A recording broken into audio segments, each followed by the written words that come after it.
اب ہم اپنے لیسن نمبر 2 کو دیکھتے ہیں، جو ٹولز کی ڈیٹیلز کا لیسن ہے۔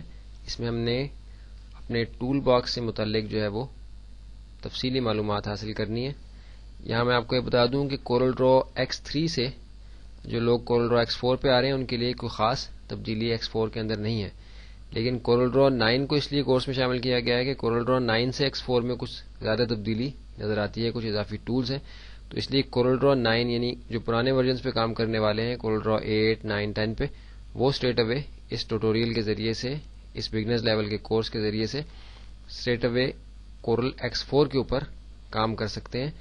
تو ابھی ہم جیسا کہ آپ کو بتایا تھا کہ کورل 9 پہ بیسکلی کام کریں گے، اور اس کے بعد جو اضافی چیزیں ہمیں یہاں کورل X4 کے اندر نظر آ رہی ہیں ان کو ہم آگے ایک ویڈیو کے اندر اس میں سے دیکھ لیں گے کہ کیا چیزیں ایسی ہیں کہ جو کورل 9 کے ٹول باکس میں سے گو تھرو ہونے کے بعد بھی ہمیں سمجھ میں نہیں آئیں، یا کچھ اضافی چیزیں جو یہاں شامل کی گئی ہیں ان کی تفصیل کو ہم دیکھ لیں گے، تو ہمارا ٹول باکس کورل 9 اور کورل X4 دونوں کا کور ہو جائے گا۔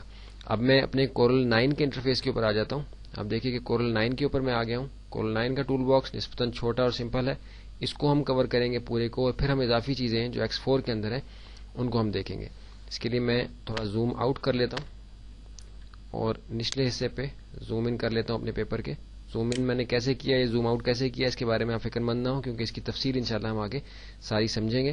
کاغذ اور پینسل آپ کے پاس ہونا چاہیے تاکہ نوٹ کر سکیں آپ کو امپورٹنٹ کمانڈ جو آپ کو لگے کہ آپ کو پریکٹس کرنے کے دوران جو ہے وہ بہتر ہوگا کہ آپ کے سامنے لکھی ہو تو آپ اس کو پریکٹس کر سکیں گے، تو اس لیے آپ ان چیزوں کو ساتھ ساتھ نوٹ کرتے جائیں گے۔ کورس آؤٹ لائن اپنے سامنے رکھیں، کیونکہ کوئی بھی چیز امپورٹنٹ ایسی آ سکتی ہے سامنے کہ جو اگر بعد میں آپ بھول جائیں تو اس سے کام کرنے کے دوران جو ہے وہ مشکل پیش آ سکتی ہے۔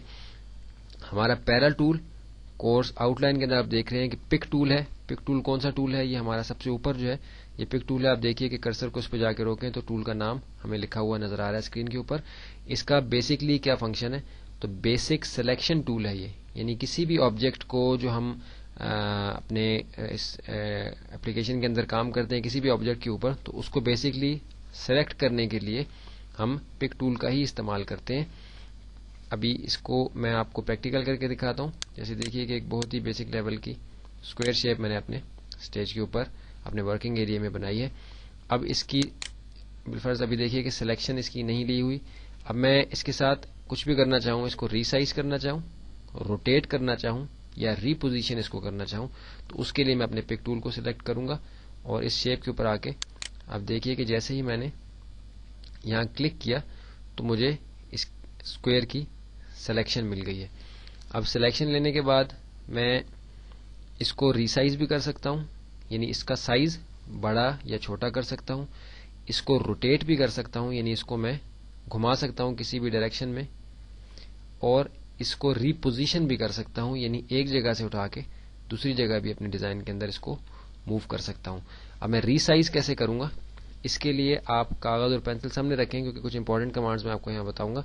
آپ دیکھیے کہ ایک نارمل طریقہ ریسائز کرنے کا یہ ہے کہ ہم اس کے کسی پوائنٹ پہ آ کے اس کو ماؤس کے لیفٹ کلک کے ساتھ سلیکٹ کر کے تو ہم موو کرتے ہیں، تو آپ دیکھیے کہ اس بلو لائن کے ذریعے سے مجھے پتا چل رہا ہے کہ اب میں ماؤس کے بٹن کو ریلیز کروں گا تو یہ کیا سائز اس کا ہوگا۔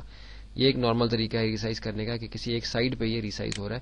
اگر میں اس سائڈ سے لوور لیفٹ کارنر سے پکڑ کے اس کو ریسائز کرتا تو یہ اس طریقے سے ریسائز ہوتا، لیکن اگر میں یہ چاہوں کہ یہ چاروں سمت میں برابر ریسائز ہو تو میں کسی بھی کارنر سے اس کو ماؤس کے لیفٹ کلک کے ساتھ سلیکٹ کر کے موو کرتے ہوئے آپ دیکھیے کہ نارمل موومنٹ کے ساتھ یہ صرف ایک سائز پہ ہو رہا ہے، لیکن جیسے ہی میں شفٹ کے بٹن کو پریس کروں گا تو آپ دیکھیے کہ یہ پورا ریسائز ہو رہا ہے، چاروں سائڈوں سے برابر ریسائز یہ ہو رہا ہے۔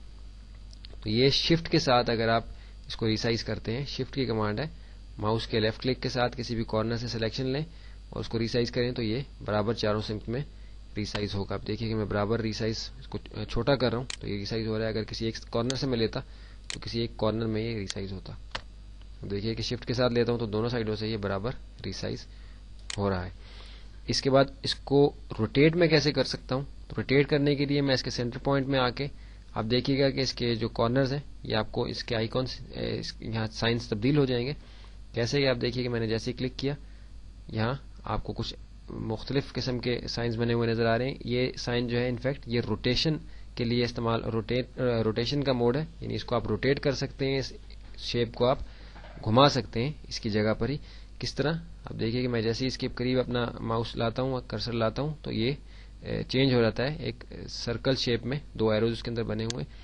اب دیکھیے اب میں اپنے ماؤس کو موو کرتا ہوں تو یہ اس کو آپ روٹیٹ کر سکتے ہیں، یعنی آپ اس کو گھما سکتے ہیں کسی بھی سمت میں آپ چاہیں، آپ اس کو گھما سکتے ہیں.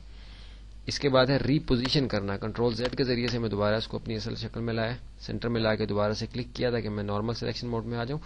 اور اب دیکھیے کہ ری پوزیشن کرنا ہے، یعنی ایک جگہ سے اس کو دوسری جگہ پہ لے کے جانا. میں اس حصے سے اس کو اٹھا کے کسی بھی سائڈ پہ اپنے ڈیزائن کے اندر اس کو موو کر سکتا ہوں. جب میں کسی پروجیکٹ پہ کام کر رہا ہوں تو اس کو میں، ابھی یہ بیسک انفارمیشن ہے ٹولز کی، اس لیے اس کے بارے میں آپ پریشان نہ ہوں کہ یہ آگے جا کے کس طریقے سے ہم اس پہ کام کریں گے، کیونکہ یہ ساری چیزیں سٹیپ بائی سٹیپ ہم انشاءاللہ کور کریں گے.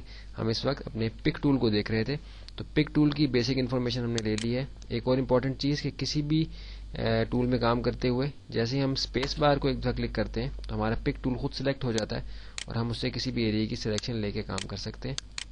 اور دوبارہ سے اسپیس بار کو پریس کرنے سے ہم دوبارہ سے اپنے اسی ٹول پر واپس آ جاتے ہیں. بالفرض میں یہاں ٹیکسٹ ٹول پہ تھا، اب دیکھیے کہ ٹیکسٹ ٹول کا سائن میرے کرسر کے اوپر آپ کو نظر آ رہا ہے. اسپیس پریس کرنے سے میں اپنے پک ٹول پہ آ گیا. پک ٹول سے میں نے کسی ایریا کی سلیکشن لی، اس کو موو کیا یا اس کو میں نے روٹیٹ کیا اور اپنا کام مکمل کیا. دوبارہ سے اسپیس میں نے پریس کیا تو میں دوبارہ سے اپنے ٹیکسٹ ٹول کے اوپر واپس آ گیا. ہم نے اپنے پک ٹول کو دیکھ لیا ہے. اس کے بعد ہمارا شیپ ٹول ہے. اگلی مووی کے اندر ہم اپنے شیپ ٹول کو دیکھتے ہیں کہ یہ کس طریقے سے کام کرتا ہے.